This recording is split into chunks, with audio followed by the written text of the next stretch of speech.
This is the Film Club. I'm your host, Tim Rayne. On today's episode, we'll be discussing the contemporary classic science fiction film, Children of Men.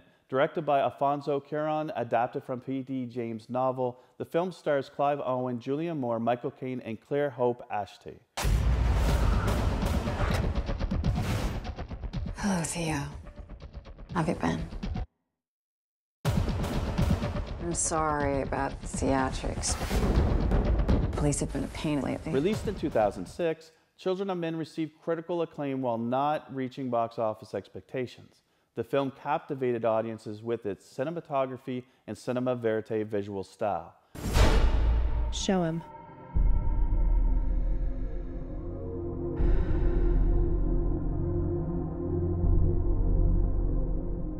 Now you know what's at stake.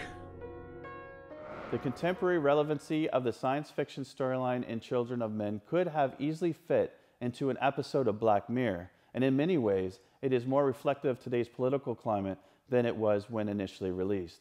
In fact, it has received even more accolades in later years as one of the most important films of the last 20 years. My co-host today is the enigmatic Andrew Bravener. Andrew is one of the first YouTube celebrities out of New Brunswick who went on to work with Much Music and MTV Canada.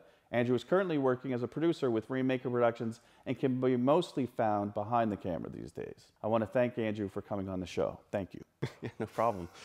I wanted to start off with, do you remember your first viewing of Children of Men?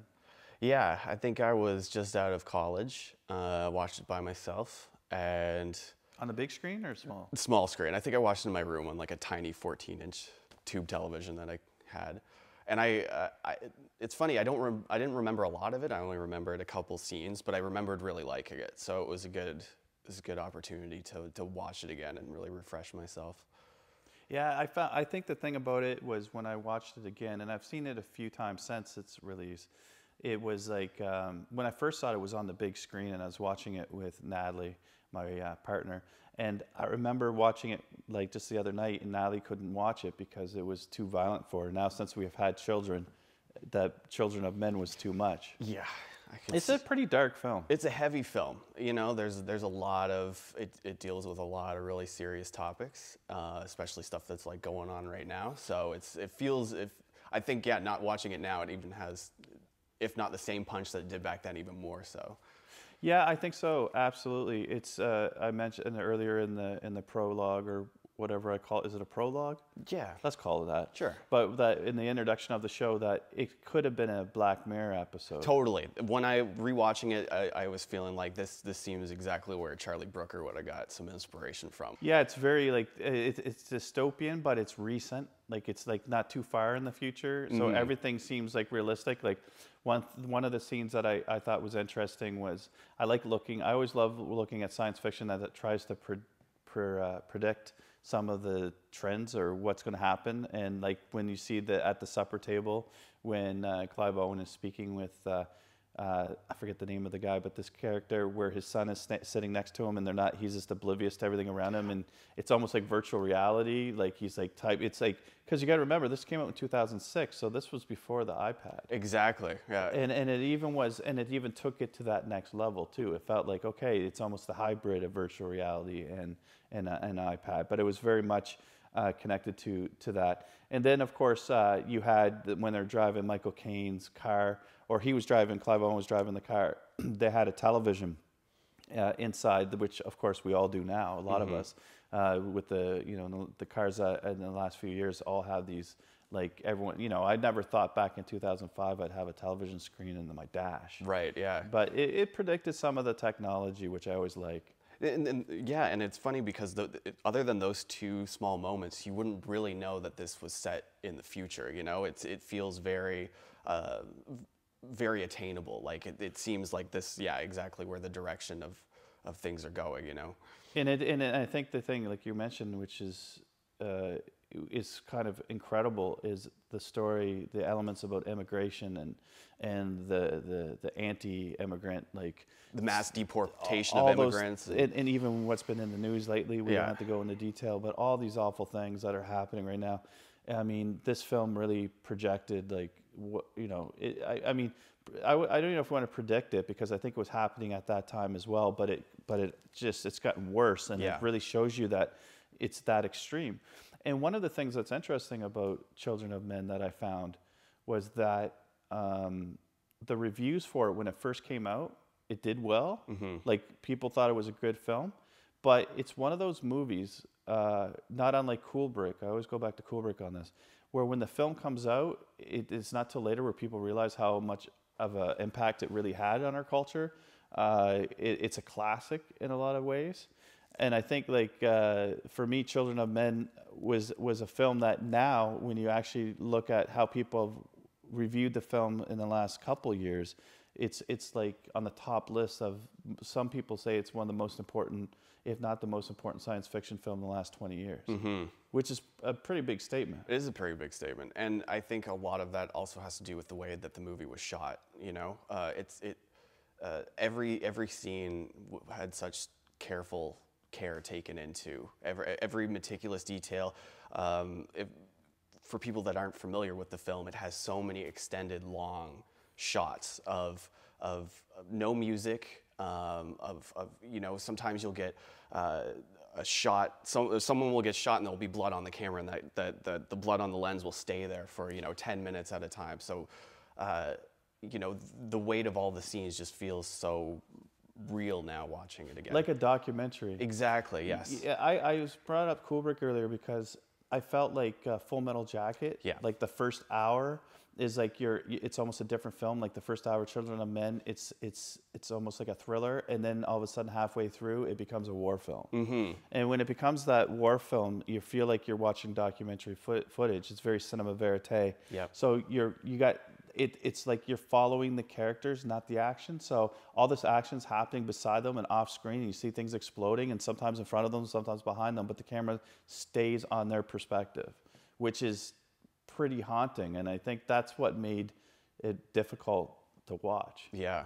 You know, that was the difference between that and a straight action film. You know, did you find that the violence, like like I said, I mentioned earlier, the violence is pretty intense. It is. But at the same time, do you think it needed all that violence? Totally. I think every instance where it happened, because the movie is violent, but I'd say maybe there were 5 scenes in the whole film that really showed violence, and every time that it happened.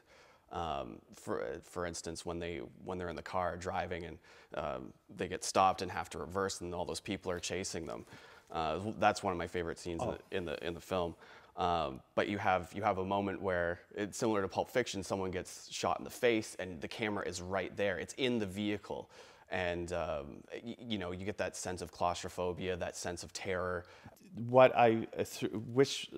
surprised me, and the director did so effectively, was take at the time Julianne Moore, who was a big actress. I mean, she's a big actress now, but at that time was probably the height of her career.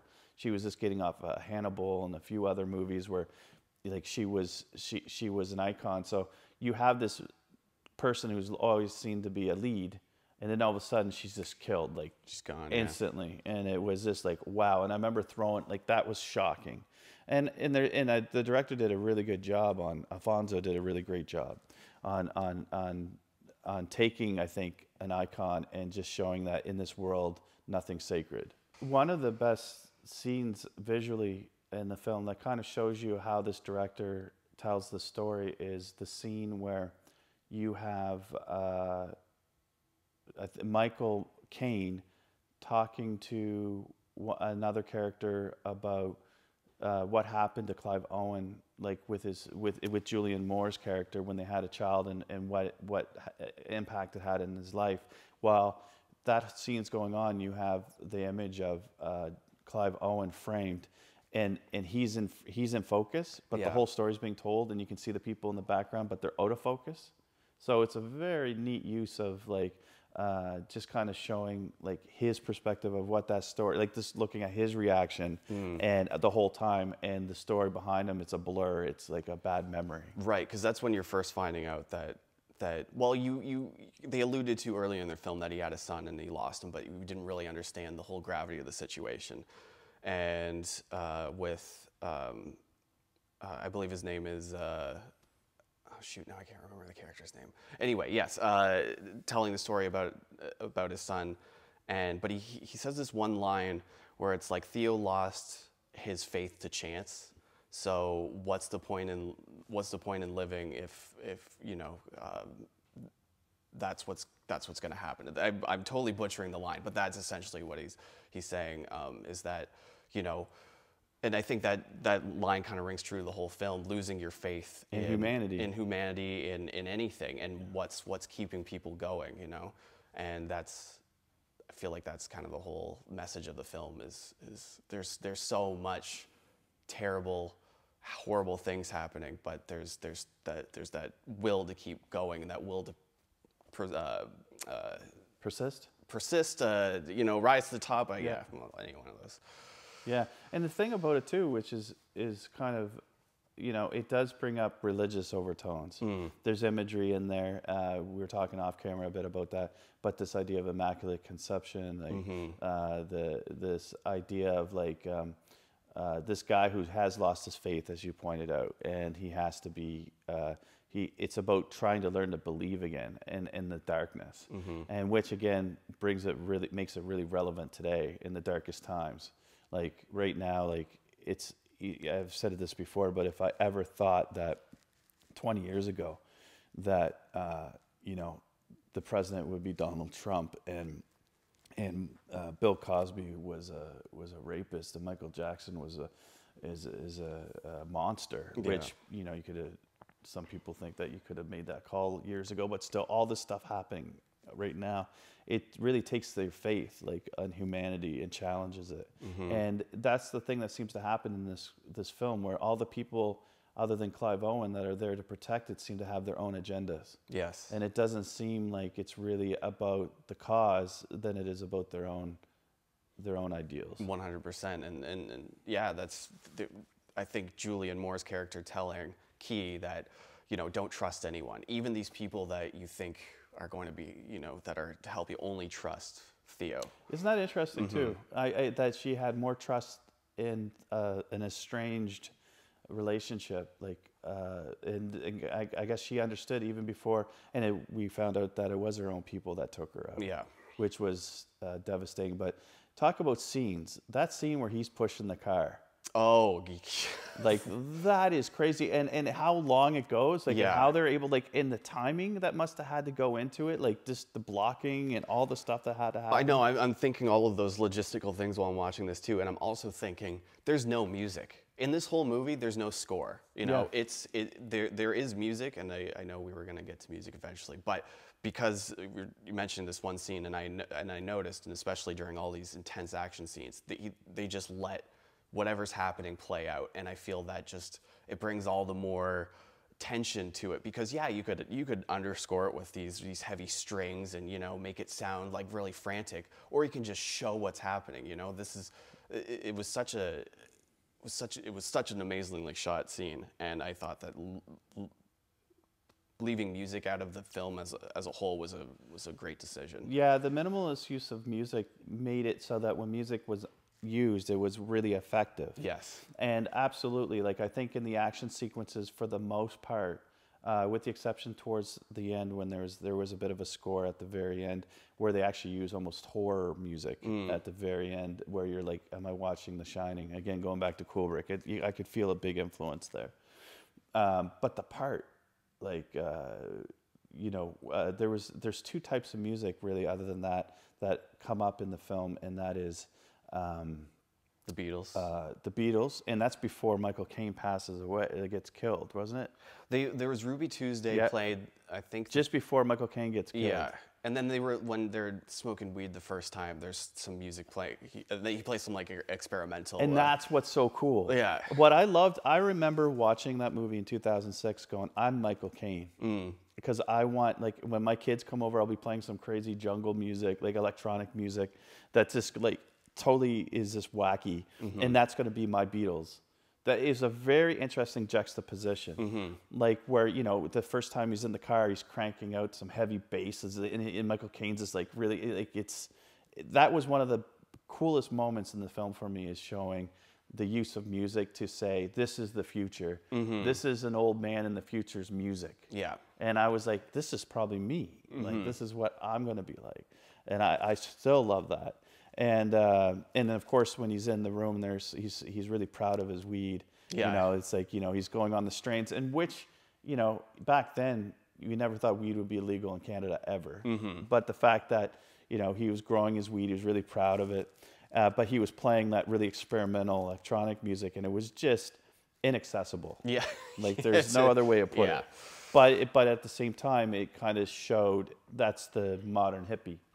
And anyway, I love that. And then there were times where he used operatic music, like not quite, but it was opera-style music with a female voice, where it was brought in at elements where the themes were really kind of in display, where it's more of the existential moments in the movie. He would put those on. But anytime that, like you said, anytime that there was like action, he basically had no music.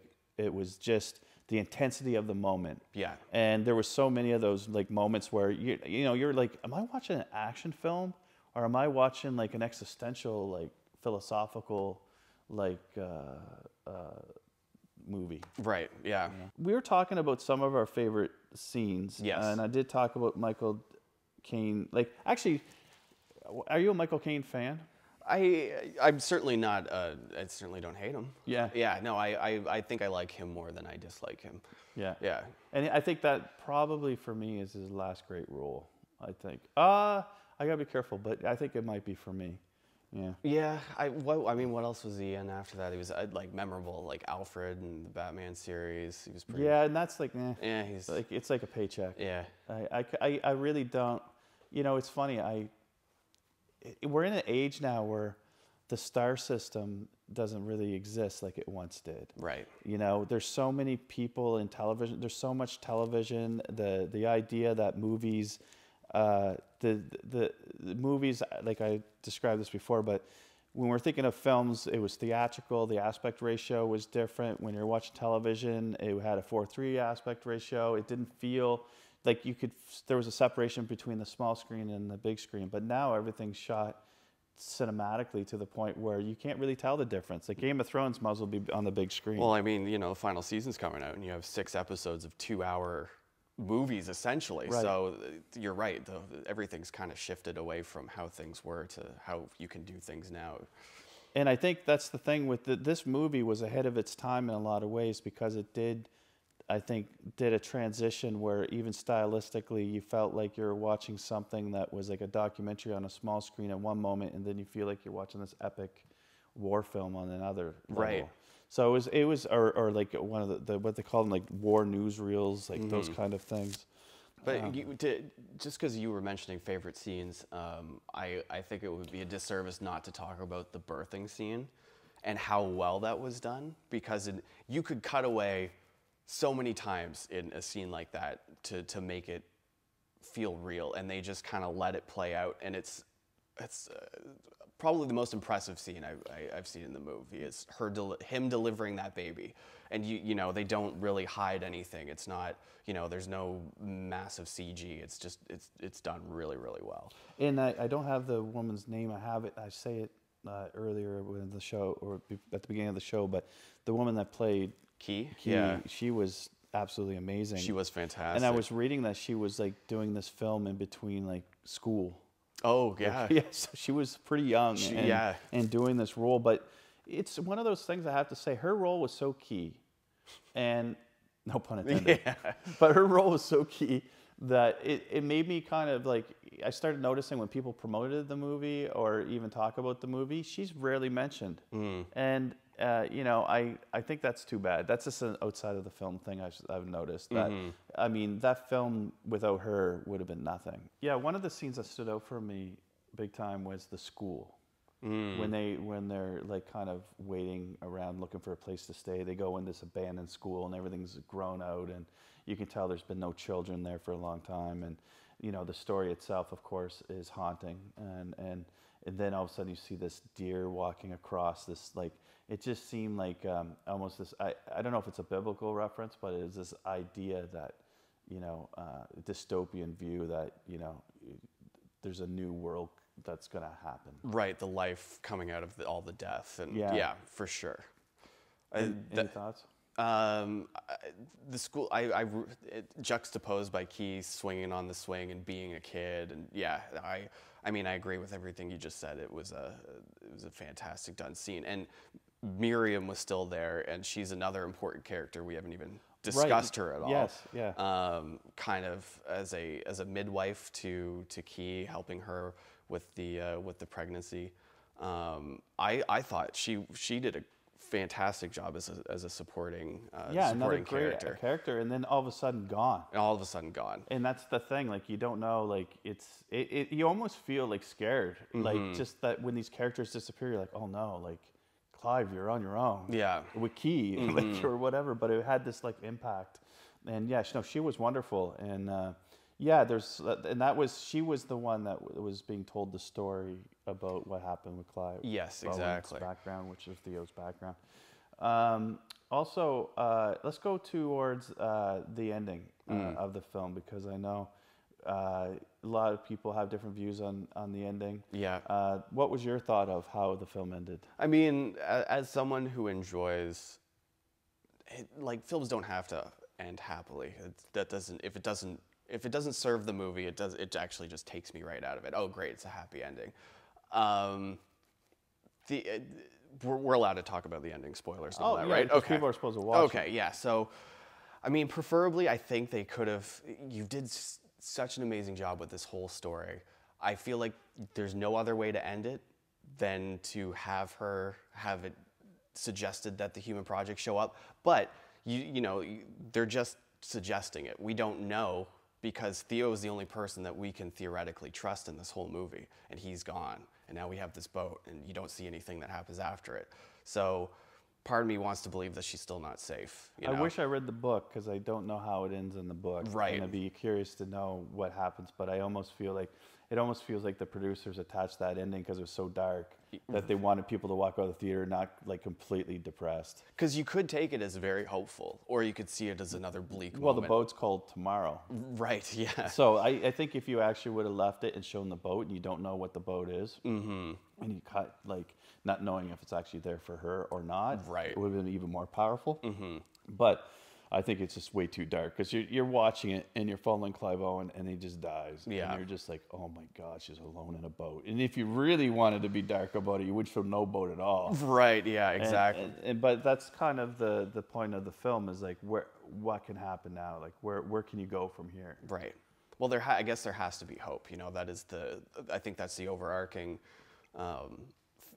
one of the themes of the story is there needs to be hope, even in times that everything looks like it's falling apart, and the government isn't doing anyone any favors.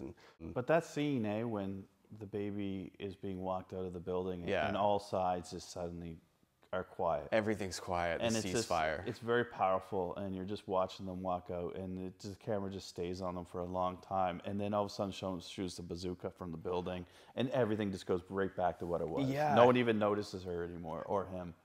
And it's funny, you have that moment of serenity, and they're walking out of this building, and everyone's so enamored by this child, they're fascinated, and because no one's seen a baby in 18 years, and everyone's just like, oh my God, this is the most incredible thing I've ever seen. And then you as a viewer, you're resting, because you've been at this high tension this whole time with trying to get. They've been on this bus going through these military zones, and you just feel uneasy. And this moment, you get this brief window of just feeling okay, and then immediately afterwards, gunfire. She has to protect the baby again, and you're right back into it. Oh, it was crazy. It's just like, every gun is shooting. It went from not shooting to every gun is shooting. It was a very shocking moment. Right, because they all cared about the baby. Yeah. But even though they were just 5 feet away, it didn't matter anymore. And a good use of silence too. And then Clive Owen's character being as engaging as he was, it was a story of redemption. Like, really coming from a sense of apathy and not caring about anything and having no faith, to basically sacrificing his life to this cause. Do you feel like did that have any overtones to you that resonated, like generally? I think it has to be a belief in humanity, because he had moments where, you know, the person that he was doing this all for to begin with was dead. And, you know, he told his friend that, you know, I met this girl, this is the reason I'm doing this. And he has this moment where he breaks down into tears, but like he tries to smoke, and he breaks down into tears by this tree. And it's such an incredible scene. And I feel like in that moment he had to make a choice, whether, you know, he was going to have hope and faith, or if he was just going to, you know, let himself succumb to all the horribleness around him, because he could have just given up, turned around, gone home. He'd had no more stake in it, you know, other than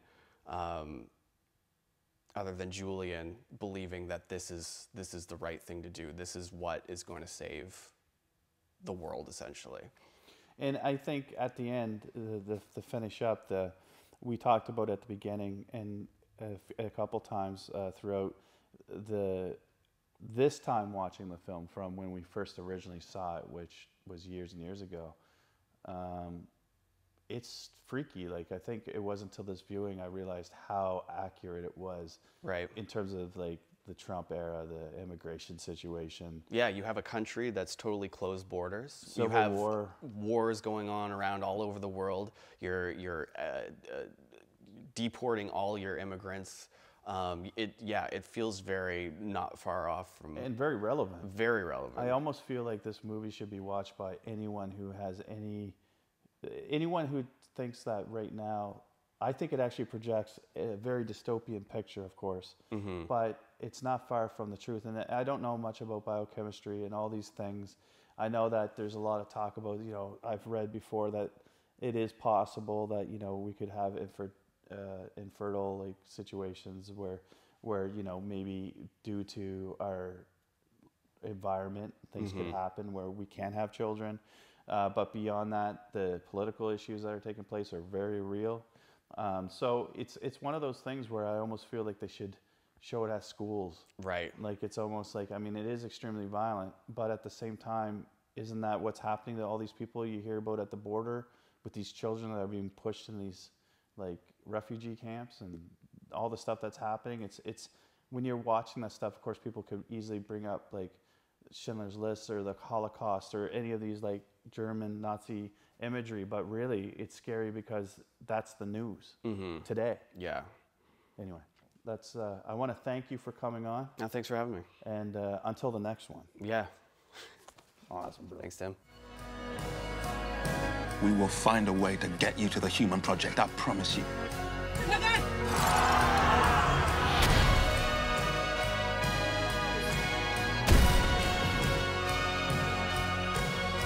We're almost there, Q. We're almost there.